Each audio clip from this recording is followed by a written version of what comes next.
Okay, good evening to all. So today class we are going to study about the effective atomic number rule. So here, according to this rule, you see here, in the process of complex formation, the ligands are added to the metal. So here you see in this structure the ligands are added to the metal, and here the ligands are added to the metal, central metal, until the total number of metal surrounding electrons should become equals to the nearest noble gas atomic number. That means that is become equals to the effective atomic number. So here effective atomic number is always the total number of electrons presenting to the central metal atom of in the complex. So that must be equals to the effective atomic number must be equals to the nearest noble gas atomic number. Then only the complex is said to be EAN rule. It obeys the EAN rule. How to calculate the EAN rule for any compound? Here you see the EAN rule can be calculated by using the formula, that is atomic number of that central metal and the number of electrons lost during the formation of a complex. Some complexes, see here, metal will exist in the negative state, and some of the complexes it will exist in the positive state, right? That is a oxidation state. It can be shown plus or minus. So that is oxidation state, you can say. And plus the number of total electrons gained from a ligands. This is the formula which will be used. Or suppose, see here this structure, that is a tetraamine copper complex. So we know that copper atomic number is how much? 29. And as it is exist in a plus 2 state, that means it has released 2 electrons, so it is having only 27 electrons surrounding it.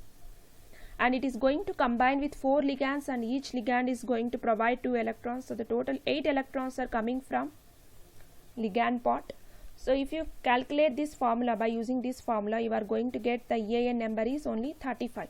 That means this complex is very, very unstable. Basically, the stable complexes EAN rule, the stable complexes EAN number will become equals to the next nearest noble gas atomic number. So you can say the EAN rule basically explains the stability of a given particular compound. Okay, is it clear? So now you see this one. This is a tetrachlorotungsten complex. You see tungsten is a chromium family which is having. So here you can observe. So the atomic number of tungsten is how much? Atomic number of tungsten is 74. And here it is a neutral state. It doesn't have oxidation state, is 0.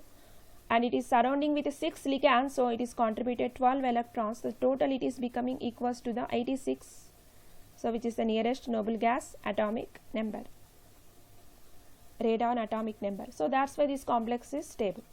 So this is regarding 8 effective atomic number rule.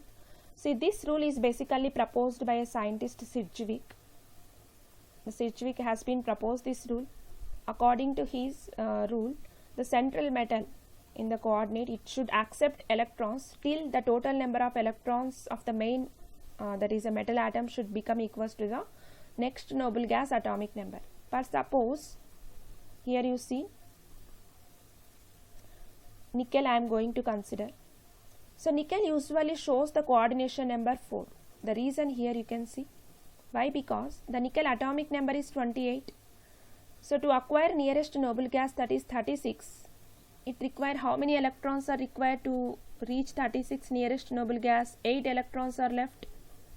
So 8 electrons means it is trying to combine with only 4 ligands. That is why nickel always existing in the nickel tetracarbonyl rather than hexacarbonyl. Have you observed, right? So nickel generally form nickel tetracarbonyl rather than pentacarbonyl and hexacarbonyl. Why? Because this require only 4 ligands to get nearest noble gas atomic number. So basically this EAN rule helping to find the coordination number of the given particular complex. Okay, here this is a calculation of EAN rule formula. Already we discussed, right? Z minus X plus Y. Z is atomic number, X is oxidation state, and Y is a ligands electrons, the total number of electrons provided by the ligands. So here you can notice the another thing, majority of the complexes are obeys EAN rule. So these are the complexes. There are certain complexes which do not obey EAN rule. See this one. This is a vanadium hexacarbonyl. This do not obey EAN rule. That's why always this vanadium hexacarbonyl used to exist in negative form. Why? Because In the negative form, it is going to gain one more electron and it gets 36 electrons. Come to the other one. This is also having 84, right? 84. It required 2 more electrons to get nearest noble gas configuration. So here the important note you have to observe here. Majority of the ligands will act as a 2 electron donor, but there are some exceptions where the ligand will act as a 3 electron donor also. For example, here you see this is a NO. NO generally will act as a linear NO and bent NO will be there here. So some cases it is also acting as a 1 electron and 3 electron donor, right? That is only the exception. So according to the effective atomic number rule, you have to calculate the NO, the total number of electrons. So in the below complex you see this one. This is the iron atomic number is 26 and it is combining with 2 carbonyl, that means the 4 ligands are coming, which is becoming equals to 30.